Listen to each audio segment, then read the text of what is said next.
Magandang araw mga boss, welcome to another vlog. So almost 3 weeks tayong nagkasakit. Wala tayong biyahe, kaya ito ngayon under medication. Delivery pa rin, kasama ko si Mahal. So nagkaroon ako ng sinusitis. Sakit pala na, nanghihirap dahil sa ubo sipon. Hindi naman ako masyadong inuubo, yung sipon ng naging problema dahil sa lamig. So siguro dahil din sa allergy.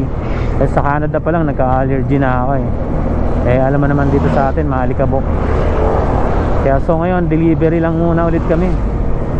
Kaya samahan nyo kami para malaman nyo ano bang mga proseso ng pagiging delivery ng isang joyride rider.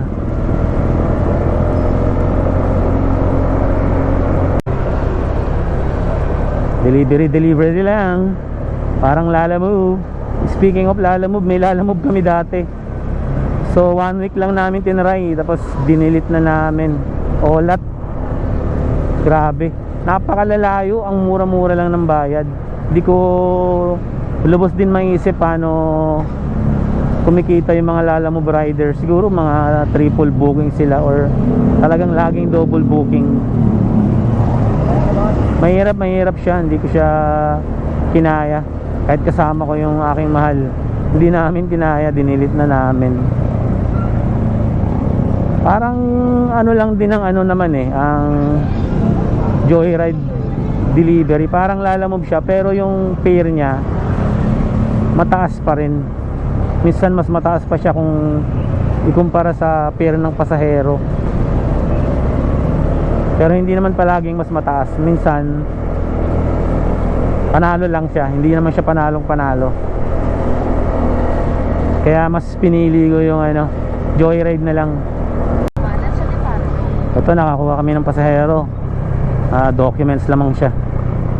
200 pesos, lapit lang. So tara, kunin muna natin to. Samahan nyo kami. Update ko kayo later pag nandun na kami sa pick up location. Nakuha na namin yung documents. Ayaw magpa-video ni nanay. Ayaw niyang ma-expose.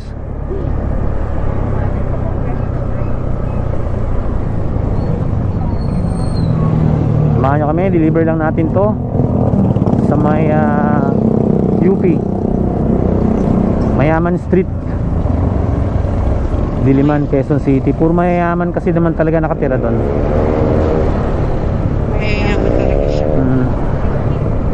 Puro mayayaman. Tamo naman yung lote doon, magkano? 80 million? My God. Oo, yun yung kasama yun doon, yung naghako tayo ng mga gamit. Ayun, yun.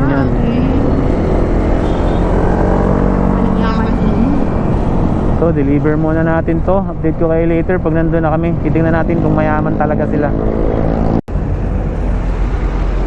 So, ayun, nandito na kami sa Department of Human Settlements. Si Mahal yung lalapit, maghihintay siya sa lobby. Pababa na yung pababa na yung may kukuha ng natin.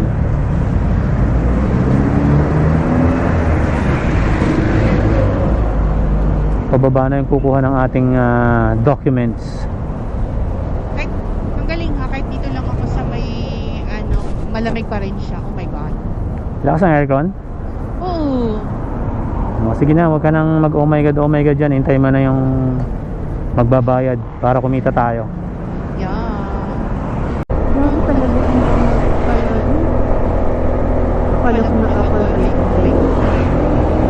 So nakadalawang biyahe na kami. Sa LTO Quirino Highway lang to, LTO sa Bartimol. Sandaan yung binayad. Panalo na, lapit lang. Medyo traffic nga lang nung nasa bandang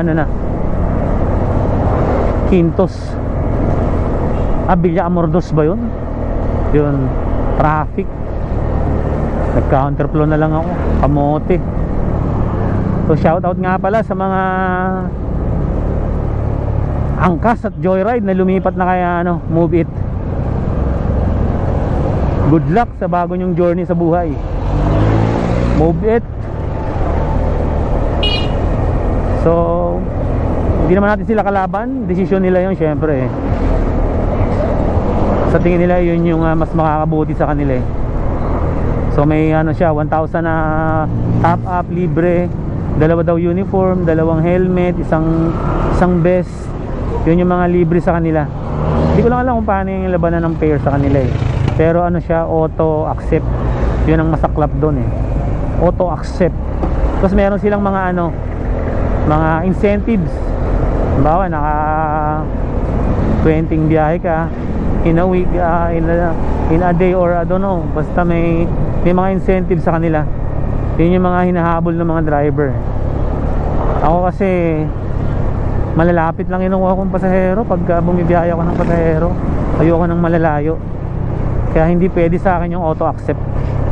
Bumibiyahe ako ng malayo, minsan mga 300 pesos lang, 200 plus ganon. Pero mas gusto ko yung pa sa 100 lang. Mas na-enjoy ko yung ganung biyahe kaysa nai-stress ako sa malayo tas matraffic. Yun ang pumapatay sa akin eh. Naiinis ako, nakawalan ako ng gana. Kaya malalapit lang kinukuha ko. So shout out ulit sa mga Angkas Rider at Joyride na lumipat kay Move It. Abang na ulit ng another delivery. Nakadalawa pa lang kami. So update lang ulit later. Bakit dito tayo pinaka? May nakuha na ulit kaming delivery. Medicine naman. Nakuha namin sa Hillcrest. Yan sa may harap ng police station, Barangay 173. Dadali natin sa Pasay. 300 plus panalo.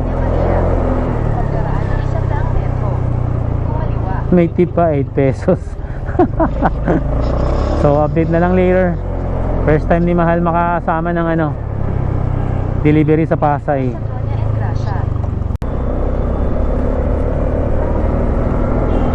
Hindi pwede dito. Tapos pwede pa dito. Saan ba ito? Uy! Pag-icon yan ha. Ano ba sinabi dyan? 5 Ecom. Yan, 5 icon. Tawagan mo na.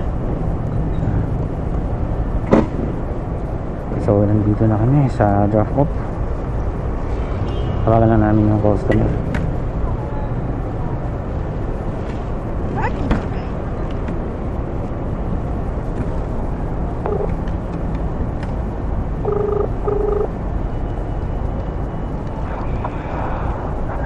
Hello? Hello? Nandito na po kami yung magde-deliver po ng medicine. Joyride po. Ano sir? Joyride po, magde-deliver kami ng medicine. Sir, wala akong order ng medicine. Teka lang po sir si Fred Goose po sir, Fred Goose. Sir, wrong number po, wrong number. Okay sir. Wrong number daw, Mahal. Oh my God. Tanong na lang natin dun. Wrong number? Wrong number daw. Tawagan mo yung guy.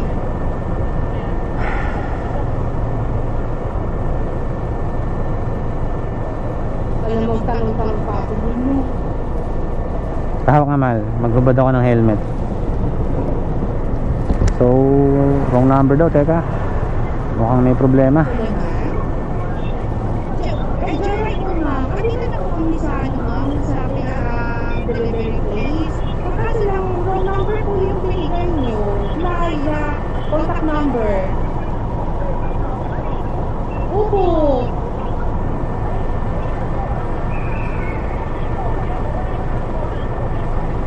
Sige po, andito na po kami sa baba mga. Sige po, salamat. Hihingin daw ulit yung phone number. Medyo nagka-problema ng konti. Mali yung phone number.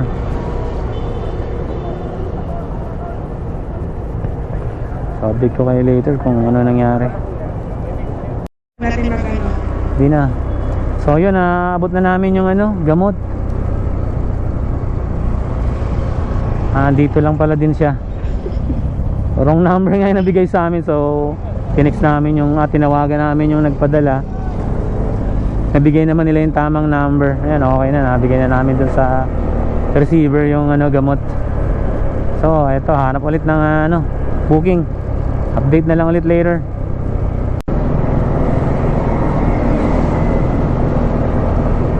Pauwi na kami, nakaapat na biyahe lang.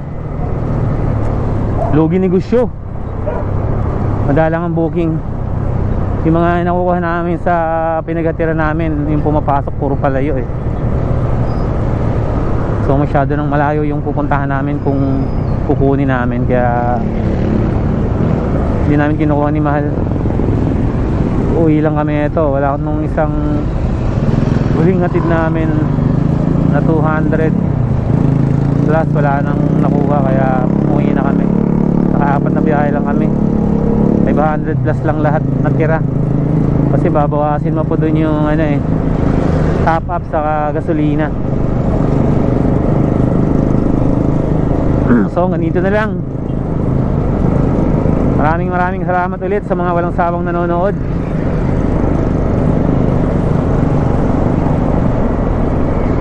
Salamat sa patuloy niyong panonood at pagsubaybay sa aming YouTube channel. Maraming salamat ulit. See you in the next one.